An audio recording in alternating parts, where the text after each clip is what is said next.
Hi friends, this is your pal Scott Garibay, and today we're going to talk about Dungeons and Dragons and the 2025 Matthias Schweighofer film Brick, which came out on Netflix in July of 2025, and it is a absolute banger. So why is this film important? Because if you're a dungeon master and you come to this film with your dungeon mastering experience, you can then unlock this film to give you information about how to live life and how to understand your IRL life as a dungeon and use everything that you've learned from Gary Gygax to actually navigate the dungeon of your own life, which is brilliant. You also can use it to build powerful narratives, changing the traditional dungeon of Dungeons and Dragons in unique ways, which Brick does. So Brick is one of these films that is centered in the IRL, but very literally has a dungeon structure. Brick is like this, and then Heretic is also like this. And I also did some material on Heretic discussing that film. But this thing is absolutely brilliant. So, by the way, spoilers for Brick here. So spoilers for Brick. And at this point, what we're going to talk about specifically is we are going to talk about how the apartment building is filled with creatures, right? Now, creatures are humans, right? But then determining exactly how those creatures interact with us, very much like the monster manual.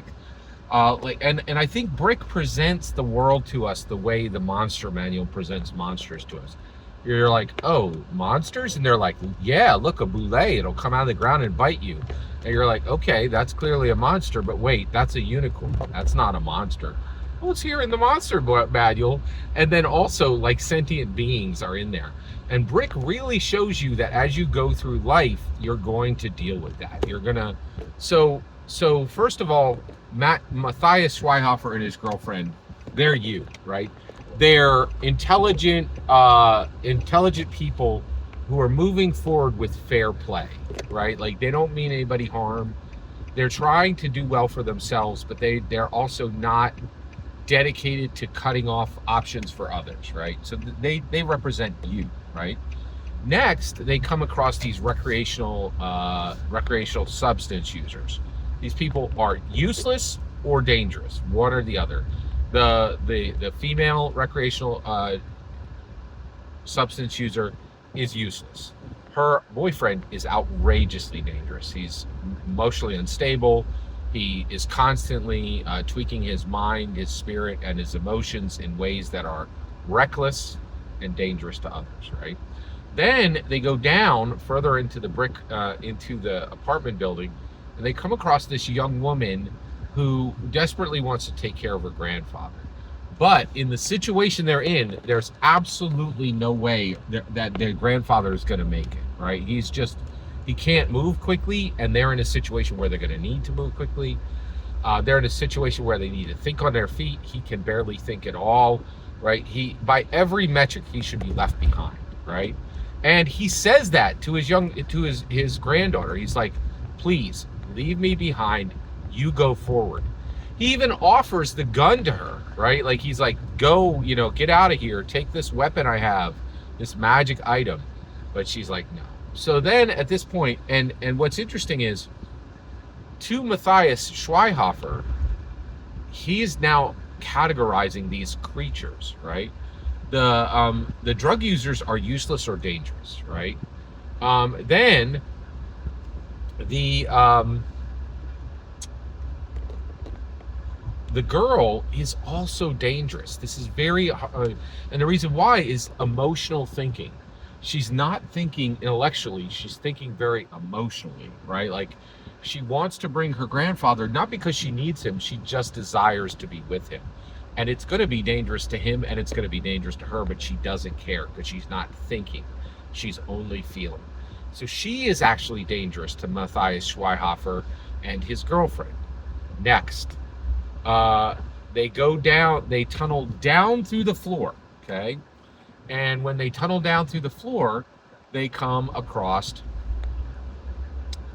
the superhost's apartment. Now, he is the super of the building.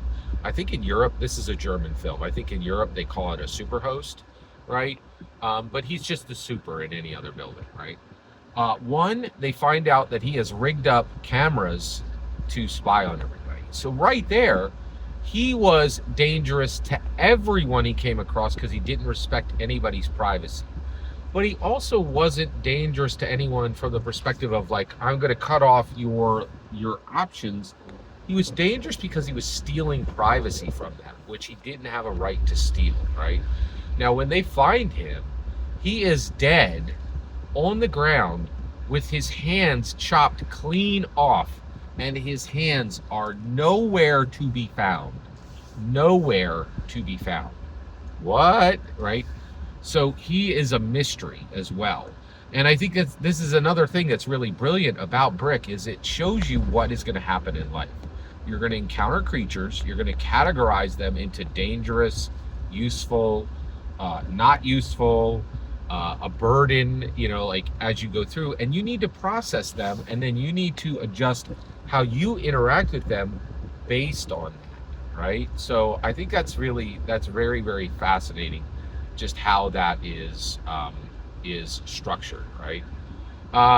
And so at this point, they're continuing through the dungeon, and man, oh man, I am just absolutely blown away by how well this whole thing is structured. And also the reciprocalness of, if you are a dungeon master, it will allow you to take art and understand life through the milieu, the structure of understanding that Gary Gygax allowed, right?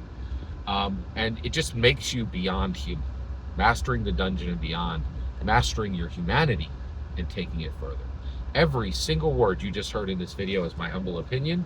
Nothing more, nothing less. The important part is when I get to hear your humble opinion. When you get in the comments and send your traffic. Please consider liking and subscribing, and have a fetch millennium.